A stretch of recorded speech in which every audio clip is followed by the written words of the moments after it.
अजून 12 ते 15 दिवस शिल्लक राहिलेत आपल्या CET एक्झामला आणि लक्षात ठेवा या अजूनसुद्धा 100+ मार्क्स करणं खूप इझी आहे. मी आजच्या या व्हिडिओमध्ये ते 100+ मार्क्स कसे स्कोर करता येईल हे प्रूफ सहित तुम्हाला दाखवणार आहे. आणि दुसरी गोष्ट म्हणजे काय, हे 100+ मार्क्स स्कोर करण्यासाठी कोणते चॅप्टर्स कधी केलं पाहिजेत, पुढच्या 12 ते 15 दिवसांचं complete planning, physics, chemistry, mathematics कोणता चॅप्टर कधी कव्हर केला पाहिजे, किती PYQ सॉल्व केले पाहिजेत, कोणते क्वालिटी क्वेश्चन चूज केले पाहिजेत, हे सगळं मी आजच्या या व्हिडिओमध्ये सांगणार आहे. आणखीन एक गोष्ट लक्षात ठेवा, व्हिडिओ कंप्लीट बघा, कारण का पुढच्या 15 दिवसांमध्ये जर 100+ मार्क्स स्कोर करायचे असतील ना, हा रोडमॅप खूप गरजेचा आहे. ज्यावेळी ऐकतो ना की अजून 11 लाख प्लस मुलांनी रजिस्ट्रेशन्स केले, कॉम्पिटिशन वगैरे वाढणार आहे, कॉम्पिटिशन दरवर्षीच वाढत असते. म्हणजे विचार करा, गेली 5 वर्ष म्हणजे फक्त मी ही तुमच्या CETसाठी गायडन्स नाही आहे, तर तुमची CET एक्झाम झाल्यानंतर सुद्धा एक महत्त्वाची काउन्सिलिंग प्रोसेस असते. गेली 5 वर्ष मी या काउन्सिलिंग प्रोसेसमध्ये आहे. त्यामुळे दरवर्षी ना काही प्रमाणात मुलांची संख्या ना वाढत असते.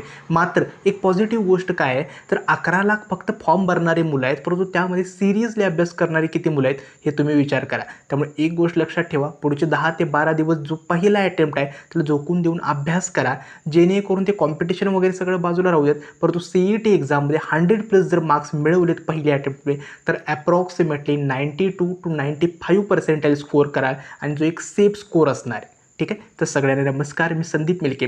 आजचा जो व्हिडिओ आहे ना, तो असणार आहे शेवटच्या 12 ते 15 दिवसांचा रोडमॅप. चॅनलवरती जर नवीन असेल तर चॅनलला नक्कीच सबस्क्राईब करा, कारण का इथून पुढे पूर्ण तुमची CETचे दोन्ही अटेम्प्ट, त्यानंतर पूर्ण तुमची काउन्सिलिंग प्रोसेस आणि फर्स्ट इयर इंजिनिअरिंग ॲडमिशन्स याच्यामध्ये ही सगळे व्हिडिओज आणि चॅनलवरची नोटिफिकेशन्स इम्पॉर्टंट असणार आहेत. तर चॅनलवरती नवीन असेल तर सबस्क्राईब करा. डिस्क्रिप्शन बॉक्समध्ये व्हॉट्सॲप ग्रुप आणि ॲपची सुद्धा लिंक दिली आहे, त्यावरती सुद्धा नक्की जॉईन व्हा. तर सुरुवात करूया आजच्या नवीन व्हिडिओला.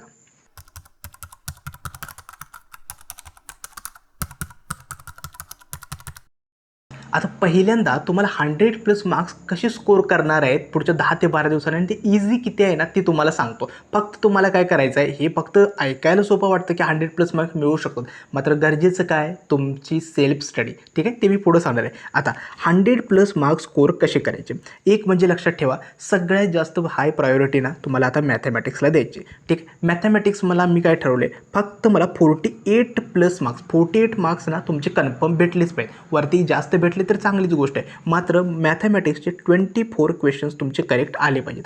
आता हे 24 क्वेश्चन्स करेक्ट कसे करायचे, मी मागच्या व्हिडिओमध्ये सुद्धा सांगितलं आहे. पहिल्यांदा ना असे काही शॉर्ट टॉपिक्स आहेत, ठीक आहे, आणि जे खूप इझी आहेत. उदाहरणार्थ सांगतोय, मॅथमॅटिकल लॉजिकचे 2 क्वेश्चन्स आहेत, मॅट्रायसिसचा 1 क्वेश्चन्स आहे, linear programming, probability distribution, binomial distribution, प्रत्येकी 1-2 असे क्वेश्चन्स आहेत. हे जर तुम्ही टोटल बघाल तर 7 क्वेश्चन्स होतात.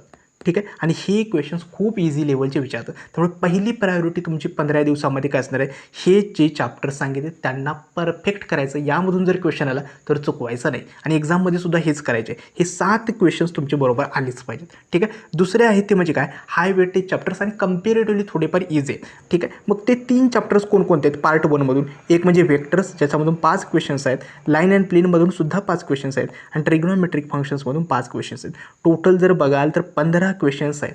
जर तुम्ही हे चॅप्टर ठीकठाक केले, थोडेफार PYQ जरी सॉल्व केले, तरी ॲटलिस्ट 10 क्वेश्चन तरी तुमचे बरोबर येतील. वरचे 5 क्वेश्चन चुकीचे असू देत, परंतु 15 पैकी या 3 चॅप्टर्समधून 10 क्वेश्चन्स तरी बरोबर येतील. ठीक आहे, आणि रिमेनिंग चॅप्टर्स जे आहेत, उदाहरणार्थ मी काय केले, पार्ट 2चे थोडेफार कंप्लीट केले.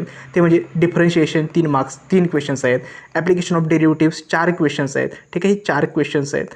ठीक आहे, आणि डिफरन्शियल इक्वेशन 4 क्वेश्चन्स आहेत. टोटल ना बघाल तर 11 क्वेश्चन्स या 3 चॅप्टर्समध्ये आहेत. त्याच्यापैकी ॲटलीस्ट बेसिक जरी केलं ना, थोडेफार फॉर्म्युले PYQ, तरी ॲटलीस्ट तुम्ही 7 क्वेश्चन्स तरी अटेम्प्ट करणे. आणि या जर टोटल कराल या सगळ्या क्वेश्चनचे, म्हणजे हे 7 क्वेश्चन्स, ठीक आहे, त्यानंतर इथं 10 क्वेश्चन्स आणि इथं 7 क्वेश्चन्स, तर टोटल 24 क्वेश्चन्स आपले बरोबर येऊ शकतात. ठीक आहे, आता हे जे मी सांगितलं, हे तुक्का ट्रिक्स हे सगळं इन्क्लुडेड सांगितलं आहे. ठीक आहे, फक्त तुम्हाला मॅथमॅटिक्सचे 24 क्वेश्चन्स करेक्ट असले पाहिजेत. ठीक आहे, आता उदाहरणार्थ हे शॉर्ट क्वेश्चन्स तरी तुमचे होऊन जातील, त्यानंतर हाय वेटेज चॅप्टर्स पण तुम्ही करून जाल, मात्र इथं ना थोडंफार तुम्हाला मेहनत घ्यावी लागणार आहे. ठीक आहे, आता ते कसे कवर करायचे चॅप्टरना मी तुम्हाला ते पुढे सांगतो. ठीक आहे, मॅथमॅटिक्समधून 24 क्वेश्चन्स म्हणजे 48 मार्क्स आपले कवर झाले. आता केमिस्ट्रीबद्दल सांगतो. केमिस्ट्री तुम्हाला आता डेली करावं लागणार आहे, आणि केमिस्ट्री खूप इझी आहे. ते केमिस्ट्रीमध्ये 32+ मार्क्स मिळवणं खूप इझी आहे. ठीक आहे, म्हणजे तुम्ही विचार करा, केमिस्ट्रीचे डायरेक्टली त्यांनी स्ट्रेट फॉरवर्ड फॉर्म्युलाज विचारलेले आहेत. ठीक आहे. डायरेक्टली आणि नेम रिॲक्शन्स वगैरे खूप इझी क्वेश्चन्स विचारतात. फक्त टेक्स्टबुक फॉलो करायचं आहे. त्यामुळे 32 मार्क्स इथून स्कोर होतील आणि फिजिक्सचे फक्त तुम्हाला 20+ मार्क्स स्कोअर करायचे. ठीक आहे. जर टोटल बघाल तर 48, 32 + 20 मार्क्स.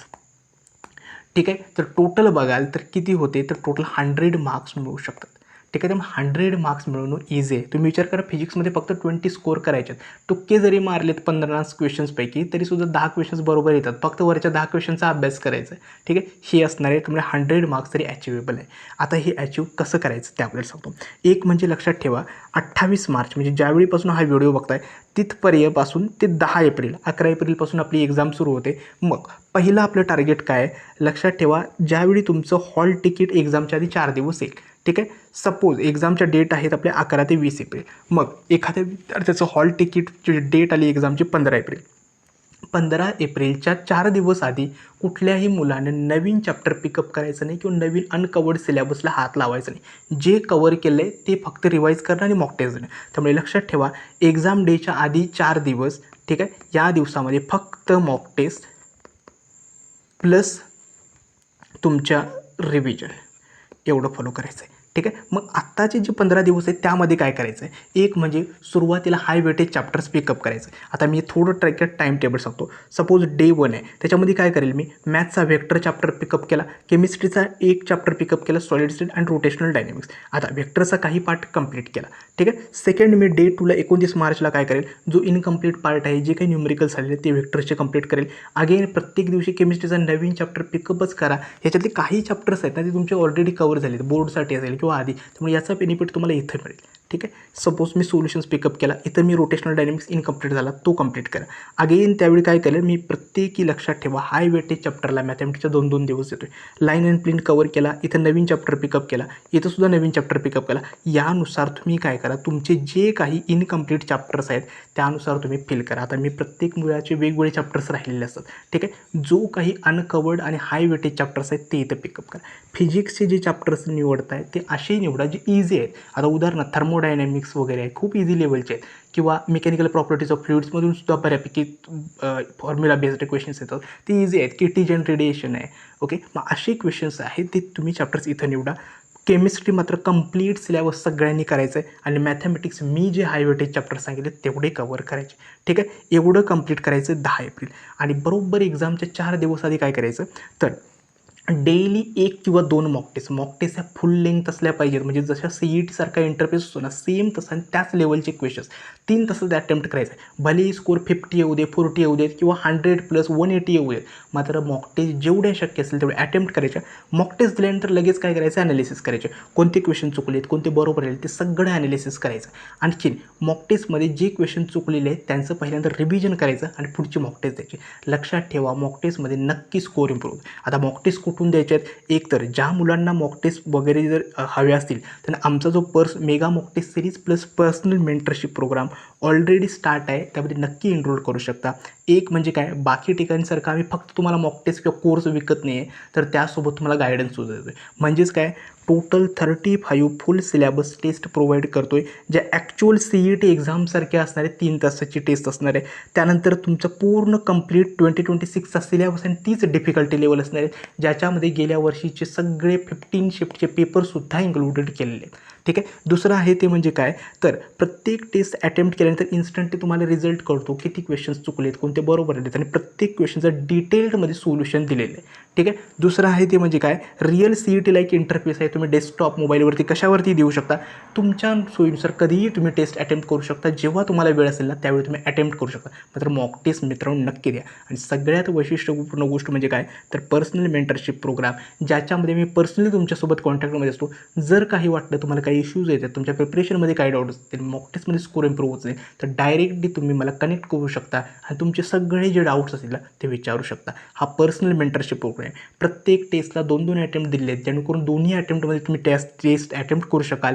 आणखीन महत्त्वाची गोष्ट म्हणजे काय, मेंटरशिप प्रोग्राम सेकंड म्हणजे पूर्ण तुमच्या CETच्या सेकंड अटेम्प्टपर्यंत चालू असणार आहे. ठीक आहे. आणि फिजिक्स हँड रिटन नोट्स दिलेले आहेत आणि फॉर्म्युला शूटसुद्धा दिलेले आहेत. ज्यांना एनरोल करायचं आहे ना त्यांना डिस्क्रिप्शन बॉक्समध्ये मी ॲपची लिंक दिलेली आहे. अभ्यास एज्युकेशन नावाचं आमचं जे ॲप आहे ते डाउनलोड करा, लॉग इनमध्ये जा होम सेक्शन किंवा स्टोअर सेक्शनमध्ये जाऊन तो कोर्स परचेस करा. लक्षात ठेवा मिनिमम प्राईस आता शेवटचे 10 ते 15 दिवस शिल्लक आहेत पहिल्या अटेम्प्टला अराउंड तुम्हाला ₹395 तो कोर्स तुम्हाला मिळेल. ठीक आहे, म्हणजे सगळ्यात जास्त मिनिमम प्राईस ठेवले. ठीक आहे, आणि लक्षात ठेवा जास्तीत जास्त तुम्ही शक्य तिथून जिथून तुम्हाला चांगल्या कंटेंटच्या मॉक टेस्ट मिळतील नक्की द्या, परंतु द्या. आमच्या मॉक टेस्ट बेस्ट आहेत यासाठी कारण का आम्ही मेंटरशिप प्रोग्रामसुद्धा देतो आहे आणि रिअल CET लाईक एक्झाम इंटरफेससुद्धा देतो आहे. ठीक आहे, त्यामुळे नक्की एनरोल करा. आता येतो नेक्स्ट म्हणजे काय सेल्फ स्टडी पॅटर्न. ठीक आहे, आता तुम्हाला 100+ इझीचा पॅटर्न समजला, कोणते चॅप्टर्स कधी कवर करायचे हे साईड, परंतु अभ्यास करायचं कसं. ठीक आहे, आता पहिली प्रायोरिटी दिवसाची द्यायची मॅथ्सला आणि जेवढं शक्य असेल तेवढं सेल्फ स्टडीवरती फोकस करा. बाकी कुठेही वेळ वाया घालू नका. जर वाटत असेल की माझ्या एखाद्या क्लासेसमध्ये वेळ वाया जातोय तर ते इग्नोर करा. ठीक आहे, मॅथ्समध्ये काय करायचं वन शॉट लेक्चरमधून लवकरात लवकर थिअरी कवर करायची, त्या चॅप्टरचे सगळे फॉर्म्युलाज पाठ करायचे आणि लास्ट 4 इयर्सचे नाही, आता फक्त लास्ट 2 इयर्सचे PYQs करायचे. ठीक आहे, फक्त 2 इयर्सचे PYQs करा आणि ते अगेन अँड अगेन रिवाईज करा. लक्षात ठेवा सपोज मी वेक्टर्स चॅप्टर पिकअप केला, वेक्टर्स चॅप्टरची मला थिअरी काहीच माहीत नाही, तर मी काय करेन गणितांक असेल, दिनेश सरांचं चॅनल असेल त्यावरून पूर्ण कम्प्लिटली त्याची थिअरी व्यवस्थित वाचेल, अभ्यास करेल आणि त्यानंतर काय करेल त्याचे सगळे फॉर्म्युलाज पाठ करेल आणि फक्त 2 वर्षाची PYQs पाठांतर करेल. PYQ सॉल्व नाही झाले तरी चालतील, ते अगेन अँड अगेन ज्यावेळी वेळ असेल ना त्यावेळी रिवाईज करा. ठीक आहे, हे होतं मॅथ्ससाठी. केमिस्ट्रीसाठी लक्षात ठेवा जास्तीत जास्त जेवढं शक्य असेल तेवढे चॅप्टर्स लवकरात लवकर कवर करा.